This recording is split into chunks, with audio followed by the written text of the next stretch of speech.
Good morning, everybody. So, this is going to wind out module, I believe it's module 4. We're getting close to the end of the class, believe it or not. And today we're going to talk a little bit about motivation. And let's talk about motivation then. So motivation is the psychological process that rouses and direct goal-directed behavior. That's kind of a standard boilerplate definition of motivation. Notice that motivation is still somewhat ill-defined. It's still a work in progress, much like the psychological concept of emotion. I see the camera is still in place. Sorry for that little glitch, but we got cats going crazy here. So, and we're all pretty much used to that by now. So let's talk about a job performance model of motivation, and I hope that by now you guys are learning to love models as much as I am. And we're going to talk about, we're going to look at this idea of an overview of motivation. So individual inputs is where it starts, and people come to us in the workplace. They have ability, they have knowledge, they have dispositions, emotions, beliefs, and values. These are, contained within the person, and this is part of the makeup of the self, right? And then those individual inputs, but they operate within a job context. So the job context then can be described as the environment, the task design, the reward system, the level of support and coaching available, social norms, organizational culture. And notice that we've had a lot of lessons already that in fact cover each one of these in greater detail. So this model, coming towards the end of the course, kind of synthesizes most of what we've learned and gives us this overview. So now the motivational factors, right, and we see individual inputs lead into motivational factors. Whoops. Let me bring that back, right? And the job context. So between the individual and the context, motivational factors such as arousal, attention, direction, intensity, and persistence. So these are kind of the outcomes of these two groups of processes. And what do we see then? Where does this lead to? All of these then lead to motivated behaviors. And I think this is what's most important because it's behavior that we're interested in. So attitudes are one thing, but what becomes as important as anything is what are the actual behaviors that are generated through these motivational states. And look who came to join us. Yes, it's our Queen Penelope, and she just loves to hang out for lectures. So, and I know many of you have commented, I love Penelope. I love seeing Penelope in the lectures, and she's not going to disappoint. I may disappoint. You guys may not love to watch me, but we know that everybody loves to see Penelope. So, the focus, the direction, the intensity, the quality, the task strategies, the duration, persistence, these are all the motivated behaviors that we can observe, and actually these things can be measured. So, and then finally, what is this all leading to, and what are we concerned about on the job performance? Right? So, if we pay attention to all of these factors, if we use them as inputs and or dependent variables, that is measure, we can kind of understand how motivation operates within our occupational context.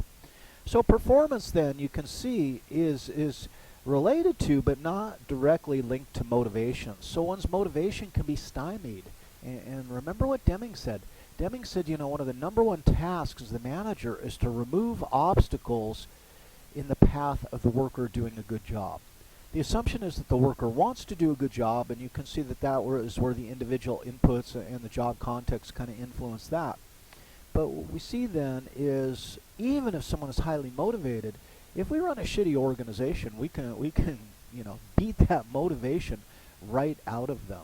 So it's important to consider this model and the use of understanding the people via this model. Now, theoretical motivational underpinnings, there's so many different motivational theories out there. There's content theories that explain in terms of internal factors. And these can be grouped into a bunch of different sub-areas. Like, some people explain motivation in terms of instinct. And that's where the whole study of motivation kind of began, with an understanding of instinct, or instinct as being the prime mover. Then need theories were established that people are motivated by not having needs satisfied, right? Satisfaction in itself can be motivating, and that is striving for satisfaction. The behaviorists looked at motivation in terms of stimulus, consequence, and reward kind of structures, or consequence structures. And then probably the most modern bunch is those that look at the job itself and the job characteristics as how they affect motivation. And that would go back on that chart to the job context area. So, but this is a moving target when we start discussing motivation. When we look at these different theories, the grand theories that were saw their demise in the study of motivation through the 40s and 50s, and then we see the mid-range theories, which generate testable hypotheses. There's a lot more to be said about motivation. In fact, if I'm not mistaken, I think Ohio State Ohio State Psychology Department offers a course in motivation. I think and I think it occurs next semester, right? And it's numbered 2311, and I think the instructor is this guy called Polifrone, if I'm not mistaken. So I'd love to see you there. Motivation was one of my research areas. I find it a fascinating topic, and certainly still to this day, a topic that's rife with controversy. These are the what about motivation, right? Now, process theories were a different approach to understanding motivation. They explain the way internal factors influence motivation. So what are the content that can lead to motivation would be covered in the content theories, but the process is the actual mechanism. And we see in social psychology a greater and greater interest in looking at processes and looking at mediating rather than moderating variables. How does it work becomes the ultimate question, and how can we know? So these are the how, right? So further motivational theory then, let's talk briefly about a needs theory. Who do we know? Well, Sigmund Freud came to us with needs, and notice that the id is, just chock full of needs, right? And the superego puts the constraint on how those needs are fulfilled. And that's kind of Freud's story. Murray, Maslow, Dollard, Adorno, Kunda, Tetlock all talked about different need theories. So we'll get into, this is not a course in motivation, so we're going to pick and choose kind of what we talk about here. Now, the reinforcement theories really are behaviorists, such as Thorndike, Watson, remember John Watson and Little Albert, right? B.F. Skinner and the Skinner box and his manipulation of pigeons, right? These aren't really internal states, or we're not going to worry ourselves about the internal states because they're unknown and unobservable. So these guys were some hard-ass scientists. They said, Freud's wondering about this thing called the unconscious we don't have access to.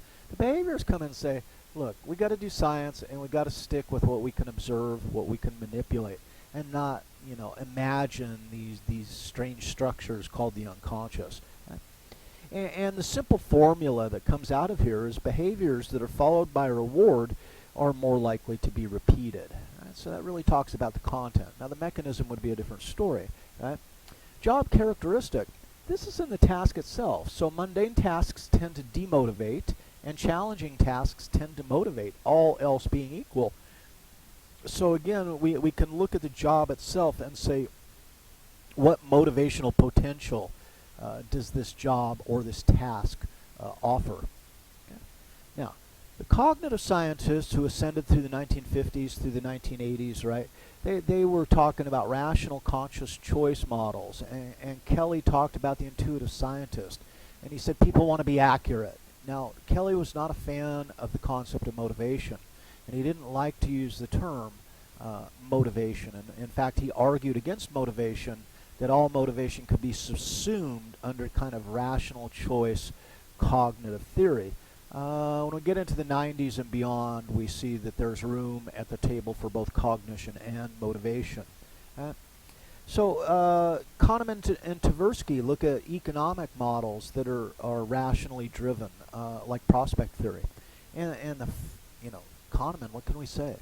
Kahneman is a social psychologist, Danny Kahneman, right, who won the Nobel Prize for his work in economics, and that is prospect theory.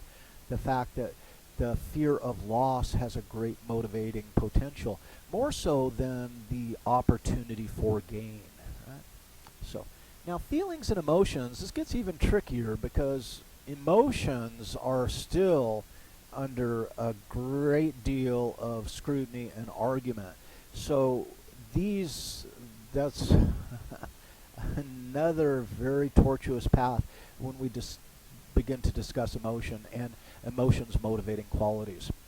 Uh, as you might know, I teach psych of emotion as well, and one really interesting facet of emotion is the motivational quality of emotion, right? Separating motivation and emotion can be sticky. That can be problematic. And the more I teach these two courses, the more questions they generate rather than the more answers they provide. So, let's take a look at Maslow. And homework 14 is embedded in this lecture, so you can check out homework 14, right? And I've got the slides tagged as I'm trying to do here now, so that as you're moving through homework 14 and you look at the lecture, the PowerPoints, or you listen to the lecture, God help you, we can see how Maslow's theory works.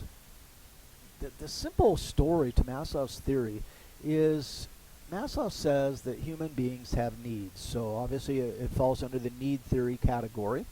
And he says that the needs, when the need is unfulfilled, it motivates us to fulfill the need. So that's usually a very simple story of a need approach to emotion. Unfulfilled needs then create, if you will, motivations, drives, etc. to fulfill that need. Maslow admitted later in his career that he has no evidence for the hierarchy of needs, but conceptually it makes a lot of sense, and it resonates with people. People like it. The problem is that it just isn't borne out by the research.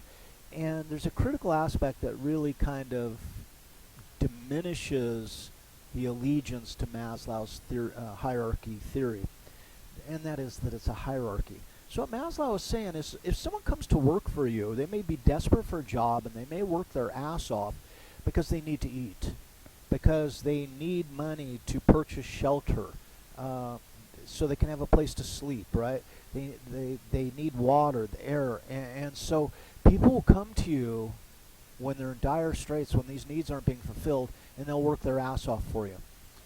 And one common feature we find across many different motivational or need theories is once a need is met, the greater extent to which a need is met, its motivational force begins to diminish.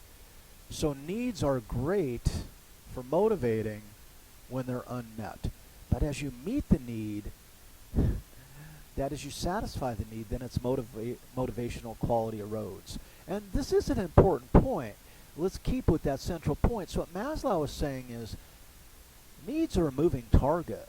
Once an employee satisfies their most basic needs, their physiological needs, then they're going, well, you know, yeah, I got that taken care of, and the motivational quality then diminishes. So what do you have to do? You have to appeal to the next higher need, right? So needs for Maslow become a moving target. So once people are, and if we go back in the Industrial Revolution, we see people are moving to the cities, right? They're leaving the farms, they're leaving the rural communities, the Industrial Revolution. People are getting to the cities, and they need to work. They need to eat. They need to find lodging. So there's a huge impetus to find a job and work hard at that job. And remember, in the Industrial Revolution, you know, it would be typical that you line up to get a job.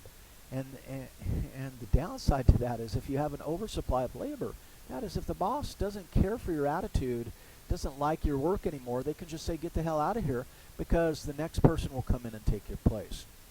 And this is one feature of the Industrial Revolution, is now we simply become cogs in the machine, if you will allow for that cliche. So people come and they work and their needs are met. That is, they get food, they get lodging, they're good to go on that. But what we find is people are working in tremendously unsafe working conditions. Back in the day in the Industrial Revolution, if you're operating a saw, it didn't have any guards or safety mechanisms, right? So you have this legion of walking wounded as a result of working in industry around this machinery. And also, you have no security, because if you complain, hey boss, I just cut off my finger on this machine, and he says, okay, so put a towel around it and get back to work, and you can go see someone after your shift, and you say, well, this sucks, this is not acceptable, right? So, and he says, well, if you don't like it, I'll tell you what, you can just get the hell out of here. You're fired, right? And you're fired. So we have no job security, and this is where unions kind of fulfill this need. Union comes in, and they begin to protect the worker, and they begin to look at the aspects of the workplace that are unsafe and do something about it. But now we get the safety and security needs met. We're not getting chewed up by machinery at work, right? So Maslow says, well, the next higher need is love and relationships. So we build community within the workplace to satisfy people's need to align with each other. And boy, don't we feel this during COVID. That is this idea that many of us have been separated from our colleagues. And this is why we lecturers have a meeting every Tuesday, right? To fulfill the affiliation need that is unmet. And why do we go to this meeting? The last meeting, we really didn't discuss a whole lot of work. We just hung out with each other. And then Dr. Supe said, would it be okay if we had a meeting maybe like Friday night? We get together on Zoom just to get together, not to work, but just to hang out. And everyone is like, yeah, totally, we need to do that, right? And that's an unmet need for many of us right now, is our affiliation need, because of the kind of social distancing mechanisms that we're using to fight COVID. Now, self-esteem. If you get your affiliation needs met, self-esteem, what's the story? Well, self-esteem is about feeling good about yourself, right? So we look at jobs that offer performance. Now, we did the feedback, and remember, when you're providing feedback, you're manipulating people's self-esteem to a certain extent. That's why I recommend it be a participatory activity between supervisor and employee. So self-esteem needs. But once that's met, what's left? And this is the ultimate need, according to Maslow, and this became, central to the idea of positive psychology. If you've taken that course or thinking about it, you will certainly talk a great deal about self-actualization. If you take Psych of Adjustment here at Ohio State, you will also talk to a certain degree about self-actualization. And this is when you become the best you that you can be.